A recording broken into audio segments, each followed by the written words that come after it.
This is an Uncovered Japan Company research report on FURYU Corporation, ticker 6238. FURYU is an independent Japanese entertainment company that turns licensed characters into crane game prizes, collectible merchandise, and print club experiences. The investment story pairs a fast-growing character IP engine with a mature but high-margin cash business, while the next chapter depends on overseas expansion and a content turnaround. At the report date of 17 July 2026, FURYU traded at a forward PE of 14.2 times, with a roughly 3% dividend yield. Its 77.9% equity ratio underlines a very conservative balance sheet. But FY 2026 return on equity was 8.9%. That contrast matters. Financial resilience is clear, while earnings quality still depends on execution across a changing mix of businesses. FURYU is a licensee, not an IP owner. It does not create the underlying characters. Instead, it sources licenses, designs products around current fandom trends, and manufactures them for crane games, lotteries, figures, and merchandise. This avoids the cost and risk of creating an original franchise, but leaves FURYU exposed to license renewals and fast-changing consumer tastes. Its edge is a repeatable operating capability, choosing the right IP, designing appealing products, and getting them to market quickly. The portfolio is best understood as a growth engine, a cash cow, and an unproven bet.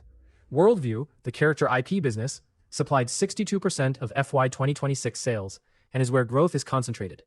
Girls Trend, anchored by print club services, generated a 24.9% operating margin, making it the group's cash engine, despite structural demographic pressure. New business, which includes games and anime, was only 6% of sales and remained loss-making. FURYU grew revenue from 34.1 billion yen in FY 2022 to 44.8 billion yen in FY 2026, roughly a 7% compound annual rate. But operating profit has not followed a smooth line. It has ranged from 2.1 billion to 3.8 billion yen over the same period, reflecting the hit-driven nature of licensed IP and write-offs in game software. The takeaway is not simply growth, but the quality and durability of that growth as the mix shifts toward worldview. Within the revenue mix, overseas merchandise is the most visible growth pocket, about 8% of FY 2026 sales and up 37.5%. Crane game prizes were 43.8% of sales. By contrast, print club arcade revenue declined, even as PictoLink subscriptions kept growing.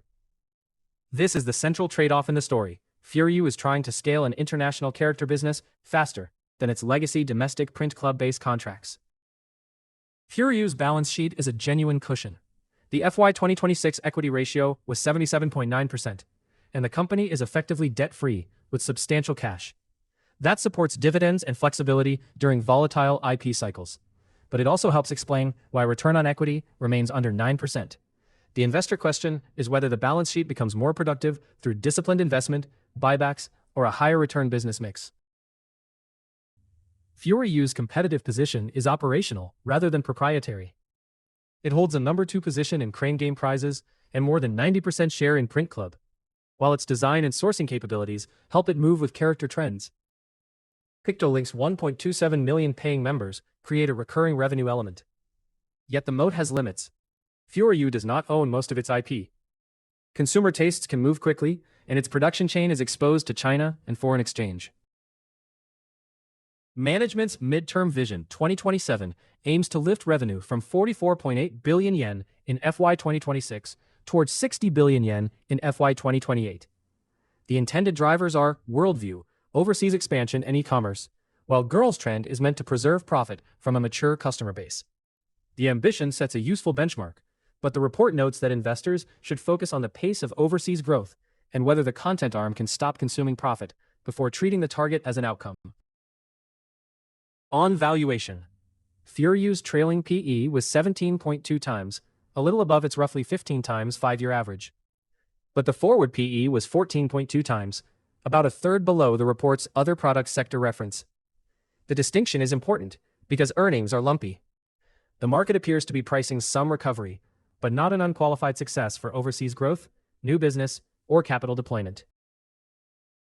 The report's author built FY 2029 scenarios range from 710 yen in a bear case to 1,822 in the base case, and 2,977 in the bull case, versus a 1,340 yen reference price. These are analytical scenarios, not price targets or recommendations.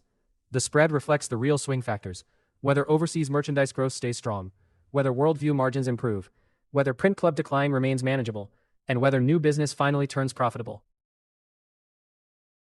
To sum up, FURYU combines a growing character IP operation with a high-margin print club cash cow and a strong balance sheet.